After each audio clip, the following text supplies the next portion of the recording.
So, welcome back. Today we are going to cover muscles and movement topic. Okay, so let's start without delay. First हम बात करेंगे flexion की, बहुत basics चीज़ों की बात करेंगे. फर्स्ट ऑफ ऑल फ्लेक्शन क्या होता है, देन एक्सटेंशन और आगे इंक्रीज करेंगे. फ्लेक्शन की बात की जाए तो decreasing the angle of a joint, यानी कि जॉइंट का जो एंगल है ना, अभी जॉइंट का ये एंगल है ना, ये हमने डिक्रीज़ कर दिया एंगल और ये इंक्रीज़ कर दिया. तो अगर एंगल जॉइंट का एंगल मतलब जो अभी ये एंगल है ना 180 है, ये इसको हमने कर दिया यहाँ पे 90 कर दिया, फिर देन कम कर दिया. ठीक है, तो जब जॉइंट का एंगल डिक्रीज़ होगा तो उसको फ्लेक्शन कहते हैं. और एल्बो जॉइंट ही नहीं, हर किसी जॉइंट, जो भी जॉइंट्स हैं ह्यूमन बॉडी में, उन सभी के बीच जब भी एंगल डिक्रीज़ होगा तो उसको कहेंगे आप फ्लेक्शन. और जब भी एंगल इंक्रीज़ होगा किसी भी जॉइंट का, ठीक है, किसी भी जॉइंट का अगर एंगल इंक्रीज़ होगा तो उसको बोलेंगे एक्सटेंशन. क्लियर है? Flexion and extension. ठीक है, एंगल अगर कम हो रहा है फ्लेक्शन, और अगर बढ़ रहा है एंगल जॉइंट का तो उसको बोलते हैं एक्सटेंशन. ठीक है, फ्लेक्शन एंड एक्सटेंशन. नेक्स्ट है आपका एंटागोनिस्ट पेयर. एंटागोनिस्ट पेयर क्या होते हैं? Which one is contracting, other is relaxing. ये कह रहे हैं एंटागोनिस्ट पेयर वो पेयर कहलाते हैं. जैसे कि आपका बाई और ट्राई, जब आपने बाइसेप्स को कॉन्ट्रैक्ट किया तो आपकी पीछे की मसल यानी कि ट्राई आपकी रिलैक्स कर रही है, तो ये एंटागोनिस्ट पेयर होते हैं. ठीक है, एक मसल जब कॉन्टैक्ट कर रही है तो अदर उसके अपोजिट मसल रिलैक्स करेगी. ठीक है, यानी कि कॉन्टैक्ट नहीं होगी, रिलैक्स होगी. तो ये क्या कहलाता है आपका? ये कहलाता है एंटागोनिस्ट पेयर. ठीक है, आप ह्यूमन बॉडी में जितनी भी इस तरीके से मूवमेंट होंगे जहाँ एक मसल कॉन्टैक्ट करेगी और दूसरी मसल अपोजिट मसल रिलैक्स करेगी, तो आप उसको कहोगे एंटागोनिस्ट पेयर. नेक्स्ट है rotation. Simple turning of a joint rotation कहलाता है. ठीक है, रोटेशन सिंपल सी बात है. नेक्स्ट है टर्निंग ऑफ ए जॉइंट, यानी कि जब जॉइंट टर्न होता है रोटेशन कहते हैं उसका. जैसे शोल्डर की रोटेशन होती है ना, लेग की रोटेशन होती है. नेक्स्ट है एबडक्शन और एडक्शन. ठीक है, ये मिड लाइन है बॉडी की, जब आप इससे दूर लेके जाओगे किसी भी बॉडी पार्ट को तो ये एबडक्शन कहलाएगा. जब आप पास लेके आओगे बॉडी के मिड लाइन के किसी भी बॉडी पार्ट को तो एडक्शन कहलाएगा. तो ये एबडक्शन है और ये एडक्शन है. ठीक है, एबडक्शन एडक्शन. नेक्स्ट पॉइंट है आपका all skeletal muscles attach to to bones. ठीक है, कह रहे हैं कि सभी जो मसल होती है वो हमेशा दो बोन्स के साथ कनेक्ट होती है. पूरी ह्यूमन बॉडी में मसल्स जो होती हैं आपकी दो बोन्स के साथ कनेक्ट होती हैं. The two bones that the muscles connect to have names. We have the origin, and this is going to be whatever bone the muscle attached to that doesn't move. The opposite of that is the insertion is going to be the bone that does move. ये कह रहे हैं, अभी हमने बात की muscle की कि मसल दो बोन्स के साथ कनेक्ट होती है. ठीक है, और एक और दो, यानी कि फर्स्ट का कुछ नेम होगा और सेकंड का कुछ नेम होगा. फर्स्ट वाले के साथ बीच में मसल है, उसने आगे एक बोन से कनेक्ट किया और फिर पीछे एक बोन से कनेक्ट किया. तो पहली बोन्स जिससे मसल कनेक्ट है, एक को बोलते हैं ओरिजिन और एक को बोलते हैं इंसर्शन. ठीक है, अब डिफरेंस क्या होता है ओरिजिन एंड इंसर्शन में? Just a second. तो ओरिजिन कहलाएगी एक और एक कहलाएगी इंसर्शन, है ना. तो ओरिजिन की बात की जाए तो ओरिजिन वो बोन कहलाएगी जो मसल के साथ कनेक्ट है और मूव नहीं करती है. ठीक है, ओरिजिन यानी कि जहाँ से आप जन्मे हो, पैदा हुए हो, बॉर्न हुए हो. ठीक है, तो वो पार्ट मूव नहीं होगा. और इंसर्शन वो पॉइंट कहलाएगा जहाँ इंसर्ट हो रही है, आप लगा रहे हो, उसको अटैच कर रहे हो, है ना. तो वो मसल वाला पार्ट यानी कि वो बॉन आपकी इंसर्शन कहलाएगी. ठीक है, जो बॉन मूव करेगी वो आपकी इंसर्शन है, और जो आपकी बॉन मूव नहीं करेगी वो आपकी ओरिजिन है. क्लियर? नेक्स्ट है अब इनको याद कैसे किया जाए.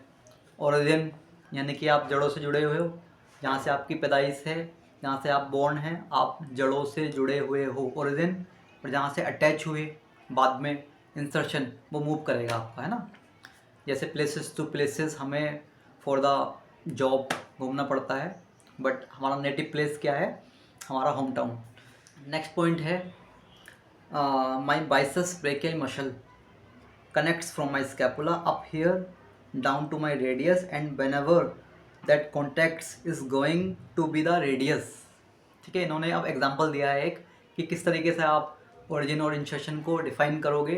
एग्जांपल के तौर पे एग्जांपल दिया है इन्होंने कि बाइसेप्स ब्रेकियाई जो मसल होती है, बाइसेप्स की मसल होती है ना, बाइसेप्स ब्रेकियाई, तो उसको बताया है इन्होंने कि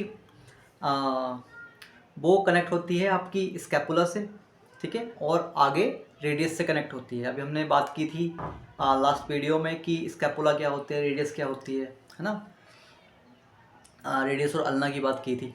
तो जो आपकी बाइसेप्स ब्रेकियाई मसल है तो रेडियस से और स्कैपुला से कनेक्ट है। तो आप जब बाइसेप्स को कॉन्टैक्ट कर रहे हो ना, जब आप बाइसेप्स को कॉन्टैक्ट करते हो, the radius is the bone that actually moves, so that would be the insertion. ये कह रहे हैं कि जब आप बाइसेप्स ब्रेकियाई यानी कि आप कॉन्ट्रैक्शन करते हो बाइसेप्स का, तो रेडियस जो बोन है वो मूव करती है, तो अब वो आपकी इंसर्शन कहलाएगी। और जो स्कैपुला है वो मूव नहीं करता है बाइसेप्स के कॉन्ट्रैक्शन के दौरान, तो वो आपका क्या कहलाएगा स्कैपुला आपका कहलाएगा इंसर्शन। ठीक है, जो मूव कर रहा है वो ओरिजिन और जो मूव नहीं कर रहा है वो इंसर्शन। नेक्स्ट पॉइंट है whenever I am trying to identify origin and insertions, I find it helpful to identify insertion first because it's easiest to tell what is moving। इन्होंने कहा है कि नेक्स्ट पॉइंट में, इस पॉइंट में इन्होंने और क्लैरिफाई किया है कि आप और किस अच्छे तरीके से आप इंसर्शन एंड ओरिजिन को आइडेंटिफाई कर सकते हो।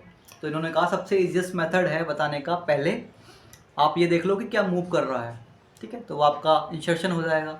और कितनी सिंपल सी बात है। और इसके अलावा and then go back and say okay what would the origin, है ना, उसके बाद बताएंगे कि ओरिजिन क्या होगा ना, जो मूव कर रहा है वो इंसर्शन हो गया। Would the origin be that, ये कह रहे हैं ओरिजिन वो होगा, this could be pulling on to cause that movement to happen.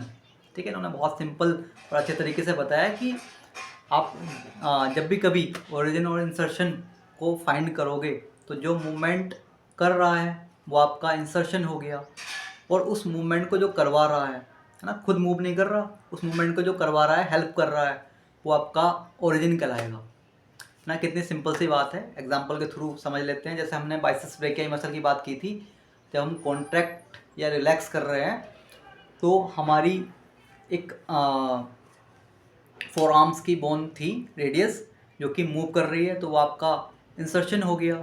और इस मूवमेंट को जो हम कॉन्ट्रैक्शन रिलैक्सेशन कर रहे हैं, कॉन्टैक्ट कर रहे हैं, रिलैक्स कर रहे हैं, उसको इस मूवमेंट को करवा कौन रहा है, स्कैपुला करवा रहा है ना, क्योंकि यहाँ से अटैच होता है ना, ये जैसे स्कैपुला पर अटैच होता है, ठीक है, करवा रहा है बट खुद मूव नहीं कर रहा है, ठीक है, जो तो इस मूवमेंट को हेल्प कौन कर रहा है, आपका इस मूवमेंट को हेल्प कर रहा है स्कैपुला।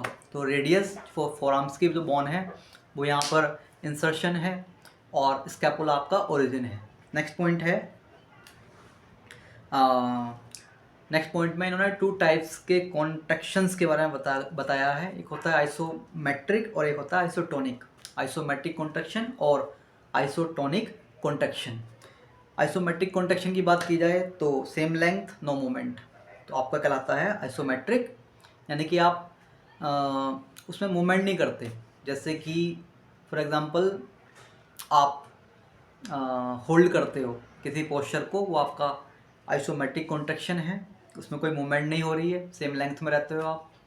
और आइसोटोनिक की बात की जाए तो उसमें मूवमेंट होता है, ठीक है, तो मूवमेंट जिसमें हो रहा है वो आपका कहलाएगा आइसोटोनिक कॉन्ट्रैक्शन, और आइसोमेट्रिक कॉन्ट्रैक्शन आपका कहलाएगा जिसमें कोई मूवमेंट नहीं हो रहा है। क्लियर है बात। जैसे अभी मैं अगर ये इसको होल्ड करूँ कुछ सेकंड तो ये क्या कहलाएगा, आइसोमेट्रिक, और अगर मूवमेंट करूँ तो ये कहलाएगा isotonic. Okay, so that's all for today, we will meet again in the next video. तब तक के लिए bye bye, take care, love you all, be victorious.